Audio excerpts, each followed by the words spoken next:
Read verses 8 to 10 of Psalm 86. There is none like you among the gods, O Jehovah.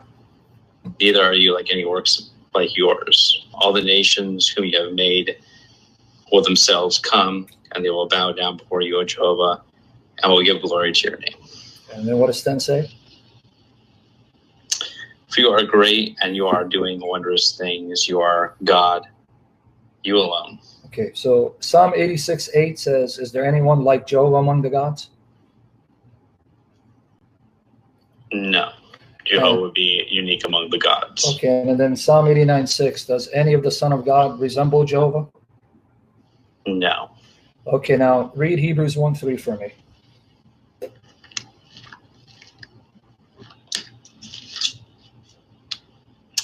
He is a reflection of his glory and the exact representation of his very being, and he sustains all things by the word of his power. And after he had made the purification for our sins, he sat down at the right hand of the majesty in lofty places. Okay, you believe Jesus is a God and a Son of God, but he's the exact representation of God's being.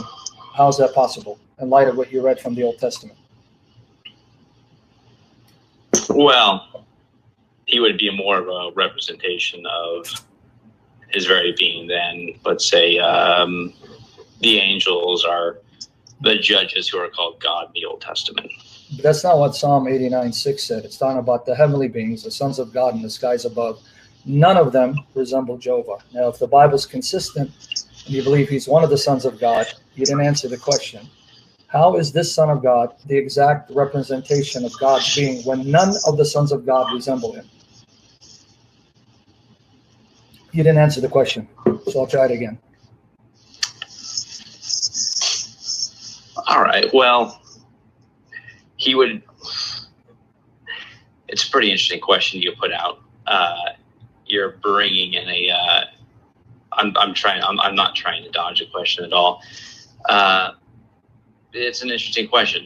Jesus would be someone who would be more like, Jehovah than someone who is not an angel. Hold on, Jesus is an angel. He's the Archangel Michael.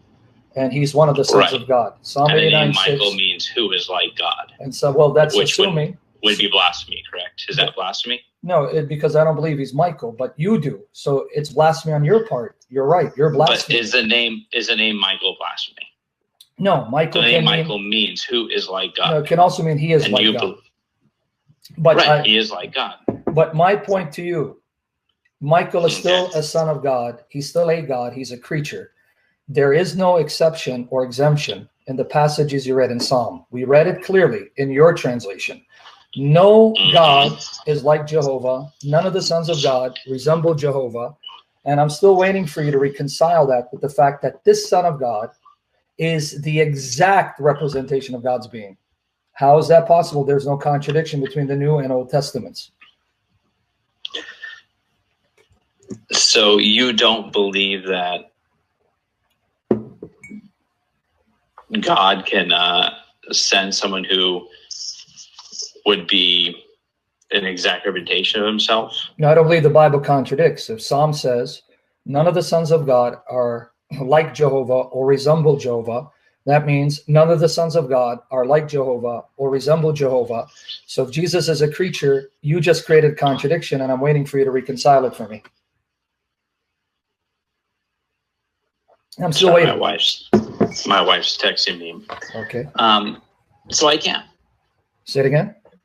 I can't under your. Okay, you can. Fine. Okay, let me not press you on the points. You can't. Now, the second question, the verse says that Jesus sustains all things by his powerful word. Now, can you show me? Because again, New Testament is built on the foundation of the Old Testament. There can't be a contradiction. Show me in the Old Testament, please, where someone other than Jehovah, one of these spirit creatures, sustained creation by their powerful word from the Old Testament. I can. Say it again. I cannot. Okay. So let's go beyond verse 3. Let's go now to verse 6. Read it in your translation in verse 6. You're looking at Hebrews 1:6? Yes. In your translation. I'm still using your translation. That's fine. You can use whatever translation That's you okay. like. Well, we'll see if it's fine because you said it. Can use. All right. Well, let's just read yours. Hebrews 1:6. Let's just use yours. But when he again brings his firstborn into the inhabited earth, he says, let all God's angels do obeisance to him. Now, I have you recorded saying it's fine. You don't mind me using any other translation, right? Are you going to go with proskuneo? No, I'm not going proskuneo. I'm going with a translation that would render it as worship. But that my question is, this is an Old Testament citation. It's quoting the Old Testament. Could you tell me what Old Testament citation it's citing? I cannot. I'd have to look it up. Look it up. And your Bible should have a footnote. It should have a footnote telling you where it's being recited. It does have a footnote. That's why I'm asking. I should read it.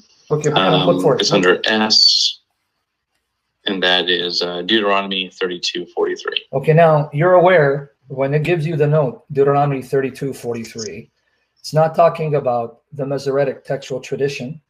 It's talking about the Dead Sea Scrolls and the Greek version, because the reading in Deuteronomy 32:43 is not found in the Masoretic textual tradition.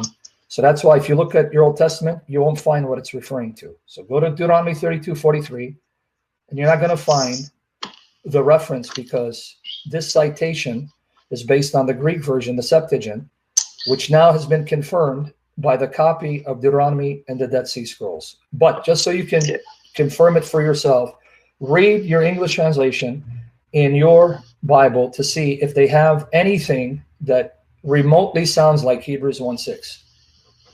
No, it doesn't. It says, be glad, you nations, with his people, for he will avenge the blood of his servants, for he will pay back vengeance upon his adversaries, and he will indeed make atonement for the ground of his people. Okay, so but your own society said it is citing Deuteronomy 32:43, but I guess it didn't give you enough information to say either the Septuagint, LXX, or the Dead Sea Scrolls. With that said, it is in there. It says LXX. I didn't read that part because I didn't know that's what you were referring to. Because, okay, now... I can look it up if you really need me to. I can do it too for you too as well. I mean, if you want to do it, it's better, but I can do it for you if you want. No, go right ahead. I trust you. So now your own society said Deuteronomy 32:43 LXX. That's the Greek version.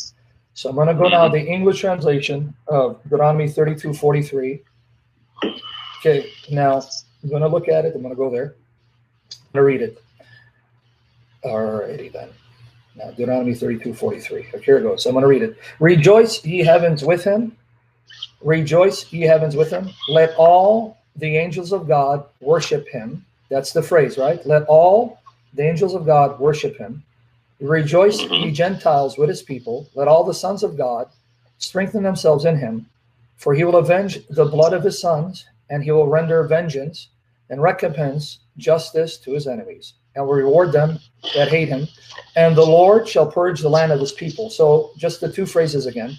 Let all the angels of God worship him, and the Lord shall purge the land of his people. In the Hebrew, that's Jehovah. So in this reading, when it says, let all the sons of God worship him, worship who in this context? Who are they worshiping? They're worshiping Jehovah. Okay, I didn't hear you. One more time. They're worshiping Jehovah. So now please explain to me, since you don't worship Jesus the way you worship Jehovah, because you don't think he's Jehovah, why is Hebrews 1:6 applying the passage where angels worship Jehovah, all of them, and apply it to the Son being worshipped? How can the Son be worshipped the way Jehovah is worshipped by all the angels? Because you don't believe that as a Jehovah's Witness. Well, if Jehovah wishes that to happen, then surely as God, he has the authority to do that. So he has the authority to have all angels to give Jesus the worship given to Jehovah. So then why don't you worship him as Jehovah? Because he's not Jehovah. Okay, I mean, even in the Trinitarian theology, no, he is. The Son is not the Father. No, but see, that's again the Son the is question. Wait. The Son is the Father. No, he's not. In the Trinity. No, he's not.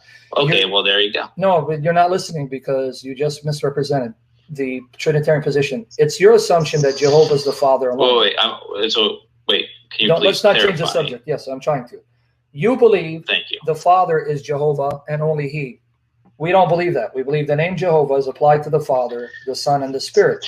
We can get into that, but I don't want to change the subject. Before you change the subject, you didn't hear change the subject. But you didn't hear my question, though. See, for this is why I don't want to talk. Go ahead. I'm sorry. Go ahead. You said that if the Father wants to authorize angels to worship the Son, he can do that. But you didn't hear what my question was. The worship given to the Son, is the exact worship that all angels give to Jehovah. So I'm asking you, since angels worship Jesus the same way they worship Jehovah, do you worship Jesus the same way you worship Jehovah? In that sense, of course. So you do worship him? Yes, if that's what Jehovah wants, does, then of course I would. So do you pray to him directly and call on his name directly? Yes. Interesting, because you must be a new breed of Jehovah's Witnesses, because Jehovah's Witnesses say you pray to the Father in Jesus' name, you don't pray to Jesus. So when did you change your policy? Well, all Christians pray to the Father in Jesus' name. Do you pray to Jesus? Yes, Jesus said that anything you ask me, I will go ahead and do it with the Father. So you're saying, but again, the society, I'm just curious, the society has changed its policy, so you can now pray to Jesus directly. That's what the society, or is that your opinion in contrast to what the society teaches? I can't teach what the society teaches. That's my opinion. Okay, so but since you're a Jehovah's Witness in good standing, you don't have the right to do things independently from the society. So are you a maverick Jehovah's Witness, a renegade? So I can ignore the society and deal with you. Well, I'm not a maverick Jehovah's renegade, but I'm just letting you know I am not a representative of the society. I don't speak for them. I don't want to go into that kind of thing. Okay, so do I believe that the society is an infallible, perfect being? Do I believe that they have a direct telephone line to God? No, I don't do that. Do they make mistakes? Of course they do. They're human beings just like anybody else. Do I believe the society is a prophet, or that they somehow speak to God directly? I don't believe any of that stuff. They're human beings just like me. But do you still go there and you're a member in good standing and you believe? I'm not talking about whether they're infallible. So you agree with basically their doctrines? Yeah. And so have they changed their doctrine to where now it says you can pray to Jesus and worship Jesus directly? I'm just curious. Well, you're confusing the thing. We do not worship Jesus as Jehovah. We do not confuse the position of. I guess what we're saying is I don't believe that in terms of the Trinity that Jesus is God Almighty. That he is in the position of Jehovah. We do believe that Jehovah has given him all authority that is on the heavens, on the earth. That has been given to him, yes. And we respect that authority. We respect that Jehovah did that for him. But, of course, Jehovah did give that to him. Okay, so does this... Okay, well, because, again, since you agree with their doctrines, and does the society say, because he's been given this authority, therefore, we can now pray to him directly, and we can worship him directly, or is it still you pray to Jehovah in Jesus' name, but not to Jesus directly? Yeah, we pray to Jehovah in Jesus' name. So that's good. I want everyone here. You pray to Jehovah in Jesus' name, which is what I thought the society teaches, and you're still in good standing with that part of the doctrine. So then why did you say to me that you do pray to Jesus directly? Well, the same reason why am I thinking the name Thomas, but the one who Saul stoned would pray to Jesus directly. When he, as he was dying, looked up Stephen, you mean, right? And was able to. Stephen, there you go. Exactly. So there's the same reason he was able to, but again, we're not confusing. Okay, so that's Jesus another thing. Being God. Can you show me in the Old Testament scriptures where people called on one of the angels or sons of God in heaven besides Jehovah and entrusted their spirit to some angelic son of God, even the most exalted, besides Jehovah in the Old Testament? Because what Stephen did, you brought up Stephen, I didn't. You're referring to Acts 7:59. Acts 7:59, yes. Stephen tells Jesus, Lord Jesus, receive my spirit. In the exact same way, Psalm 31, verse 5, the psalmist says to Jehovah, into your hands I entrust my spirit. So can you show me anywhere in the Old Testament where a monotheistic Jew who's not rebellious to God, entrusting his spirit to someone other than Jehovah in heaven, or calling upon the name of someone other than Jehovah in heaven in the Old Testament? Well, of course not, because Jesus hasn't came and died for our sins yet. It's the same reason why you have a monotheistic Jew and not a Trinitarian Jew. But where does it say that until Jesus dies, then he's not qualified to be given that type of veneration when you believe he existed and that he was the agent through whom Jehovah created everything else? So where does it say that unless and until he dies, he is not worthy of that veneration? Where does the Bible make the qualification you did? I'm sorry, what's the... Because you're saying because Jesus didn't come to die, therefore that kind of reverence wouldn't be shown to him. Why not, if in the Old Testament Jesus is alive and active, and he's the one that Jehovah used, because you believe Jehovah's the Father, to create everything else. So he's already there. He's the agent of creation. He's active with Jehovah, and still not worthy of that veneration? Well, the same reason why no one venerated him in the Old Testament. Nobody did what? He's not venerated in the Old Testament. Yes, he is. So you're saying to me Abraham believed in the Trinity and prayed to Jesus? You're going to end up proving my point, because in John 1:18, if you go to your translation in John 1:18, you're going to end up proving my point if you believe the Bible's consistent. If you believe the Bible's contradictory, then yeah, we're going to be all over the place. But you don't believe the Bible's contradictory. So if you go to John 1:18, you're going to end up proving I'm right, that it was Jesus there they were venerating. Because I'm going to ask you a question when you read John 1:18. Well, venerating how? Like worship, the worship given to God. We'll get there, but just let's go to John 1:18 first.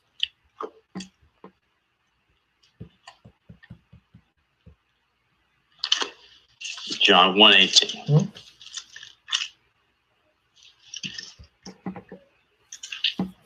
All right. Can you read what it says? That no man has seen God at any time. The only begotten God, who is in the bosom position of the Father, is the one that explained him. Okay, now your translation says no man has seen God at any time, meaning any time in history. That would include the Old Testament, because that also is part of any time. So I want you to read it carefully, because I don't want us to have to avoid the plain meaning of the verse and run to here and there and everywhere. John 1:18, it says, no man has seen God at any time. The only begotten God, even though your translation has lowercase g, that's beside the point. Not going to get into that right now. The only begotten God. Yeah, there's no lowercase or uppercase. Yes, and I'm not going to make an issue out of that. I know. But apart from the only begotten God, explaining him, no one has seen God, understood God. That's why the only begotten God explains him. So no one has seen God at any time. No one. So I want to know if you're going to go to Exodus 24, verses 9 to 11. Now, read for me, and then your translation will say vision. That's okay. We'll get there too. Can you please explain the verse to me a little more? Yes. Because the verse is itself an oxymoron. No, the verse no for one me has. is... Yeah. Well, let me explain. No one has seen God at any time, but they have seen the only begotten God, which is an oxymoron. You can't say no one has seen my wife, but you've seen my wife. That doesn't make sense. So explain what you understand that to be. No one can comprehend who or what God is apart from the revelation of the Son. Because if you go back, I'm not trying to impress you with Greek, the word Greek, and it's in your verse, see doesn't always mean see with the eye. It means also to see with the mind's eye, to perceive. That's why it says he's explained him. So it is the Son who has to explain God and reveal God to you for you to know God truly. And that's something he has to do from the beginning, not only when he became incarnate, because it says at any time. So that means if Abraham knew God and he's the friend of God, that's because Jesus appeared to him and revealed God to him, because he is God, the perfect, exact representation of his Father's substance. So I can explain it. I'm just wondering how you're going to explain it, because you don't believe what I just said. So could you explain to me Exodus 24, verses 9 to 11? If you give me a second to look it up. Sure.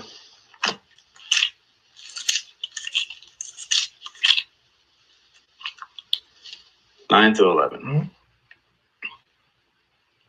And Moses and Aaron, Nadab and Abihu, and 70 of the older men of Israel proceeded to go up, and they got to see the God of Israel. And under his feet there seemed to be a work of sapphire, flagstones like the very heavens for purity, and they did not put out his hand against it. distinguished man of the sons of Israel, and they got a vision of the true God and ate and drank. Now, I don't know if you're aware of this. The word a vision is not in the Hebrew. That's supplied by the Jehovah Witness, but that's beside the point. And verse 10, who did they see? God. The God of Israel, right? It's even qualified. It's not just any God, the God of Israel. And they even saw what looked like pavement under his feet, right? Who is that God they saw? We believe that would be Jesus.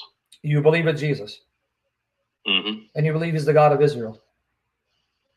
He is the representation of the God of Israel. But the text didn't say that, right? It said they saw the God of Israel. We're getting into the law of agency here, which I'm sure you're familiar with. And agency is not going to work. I know how people abuse it, and I hope you're not one of those who abuse agency. So, but the text says God of Israel, right? Yeah. Okay, so since you don't believe Jesus is the God of Israel, but you just said it is Jesus, how does this now square with your theology? We're getting into the law of agency here, that Jesus was the agent God sent. Okay. Now, I thought you had heard my session with David Wood, and I thought well, maybe not, I'm sorry. It was in my session, not David Wood. You're aware that agency, and I'm going to prove that, because if you go to Revelation 22, verses 8 to 9, an agent cannot claim to be the one he represents, and others cannot call him the one he represents. In other words, Peter, Paul, and John were Jesus's agents on earth. As the Father sent me, I sent you. But you'll never find anywhere in the New Testament when someone sees Peter and they say, oh, we saw Jesus Christ. You're never going to find anyone, when they look at Peter, going to say, oh, we saw God. Even though they are the agents of God and Christ, that language is going too far and will not be something that agency will allow for. So can I just ask a question real quick? How do you factor in Matthew 8, 5 through 10 and Luke 7, 1 through 10? Oh, yeah. Well, how would you know that there was someone representing the centurion if the text didn't tell you?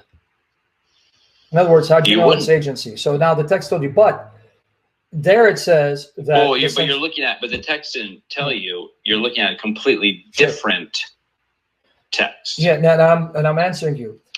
There, what you have is the centurion speaking to Jesus, and Matthew bypasses the agents. But that wasn't my argument. That's not what I said. What I said was that you'll never find someone looking at Peter and saying, Peter is Jesus Christ, my Lord and Savior. And you'll never find someone looking at Paul and saying, this is God, our Creator and Savior. I'm aware what agency will allow for. It will allow for, if I speak to you on behalf of David Wood, then the narrator can say, David Wood said X, Y, and Z, because I'm speaking on his behalf. But no one can say, oh, there goes David Wood, if they're looking at me. And you couldn't say to me, hey, David Wood, how you're doing? So I don't think you heard what I said.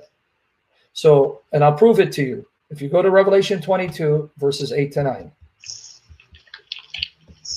So I understand what agency is and isn't. Agency will not allow, if I come to speak to you and you go to me, hey, David, and I go, what's up, man? It's me, David. That doesn't work. Agency will allow that if I say, hey, David sent me to say X, Y, and Z, and you can go to someone and say, hey, do you believe what David said to me? That's how agency works. But in Revelation 22, 8 to 9, the angel here is the angel of God, the angel of Christ.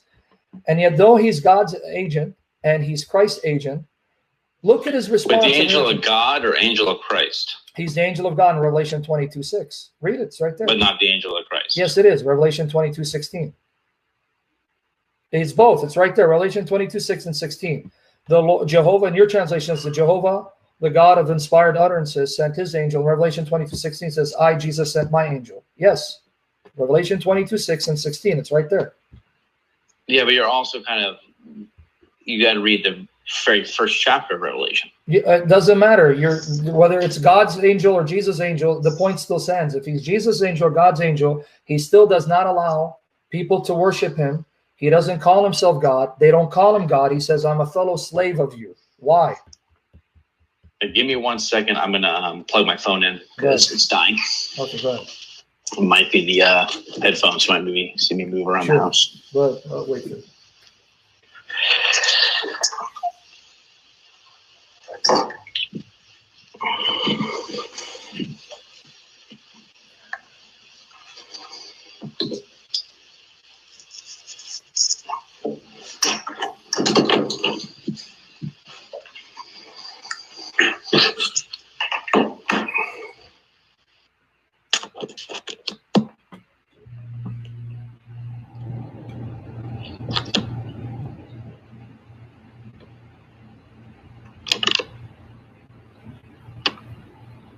Can you hear me? Or? Yeah, I can hear you.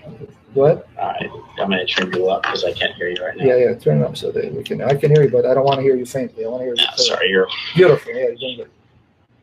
Wish I had my headphones on, but it's not working out too well. All right, fine. And so this angel, Revelation 22:8-9, when John goes to worship in proskuneo, he says, "See that you don't do that. I'm a fellow slave of you and your brothers the prophets." And he says, "Worship God," right? And I don't know if this is going to work out either because I can't hear anything with this. Just gonna... There you go. Can you hear Sorry, me I switched over my speakerphone. Okay. There you go. Now? All right. So repeat the question. Yeah, what I'm saying in Revelation 22:8-9, the angel of God, Revelation 22:6, John says when he saw the angel, he fell at his feet to worship him. He said, "See that you don't do that. I'm a fellow slave of you and your brothers the prophets." And then he says, "Worship God." So here's an agent that does not call himself God, is not called God, and doesn't accept worship. Okay. So if that in Exodus 24 is the agent of God, why is he called the God of Israel by the narrator? Because it's the narrator telling you this is the God of Israel. Because this is who you would direct worship toward. God put Jesus in that position of this is how I'm going to be worshipped. Then why would we not? The same reason why the Old Testament, the nation of Israel would bow down and worship before the king and Jehovah. No, that's not the same because they don't call King David. Mad of that. They don't call King David my Lord, my God, or O God of Israel. I understand they will give proskuneo. And of course, Jesus is greater than David. Yeah, but that's not. You're not hearing me again. We're talking past each other. Can you show me where they bowed to David and said, "My Lord and my God"? I can't. No. Okay, so we're back to square one. Who is this God of Israel that they're seeing? That the narrator is saying they saw God, the God of Israel. If he's an agent, you don't call the agent God, just like you don't call David God, you don't call Peter God, you don't call Paul God, and you don't call that angel God. Why is he called God? The God of Israel, in fact. And there's only one God of Israel, Jehovah. Well, we're getting kind of confused in the whole language of God. The God I'm of sure Israel is you know confusing? that in the Old Testament, angels are called God. Judges of Israel are called God. Jesus even used this to refute that when... Can you show me anyone called the God of Israel? Is Moses called the God of Israel? No. Are any of the angels? He is called God, but not the God of Israel. Yeah, okay. So, but Exodus 24:9-11 says they saw the God of Israel. It's not just they saw God. The God of Israel. Okay. Okay, so Moses is a God to Pharaoh because he stands in the place of God. The Psalm 82, those gods, sons of God, are corrupt and God will then kill them dead. That is not at all analogous to Exodus 24, verses 9-11, where it says they saw the God of Israel. That's not said of any creature but the true God, Jehovah. And yet you said that's Jesus. How can he be the God of Israel if he's not Jehovah? Well, I really can't answer that. Okay, that's fine. But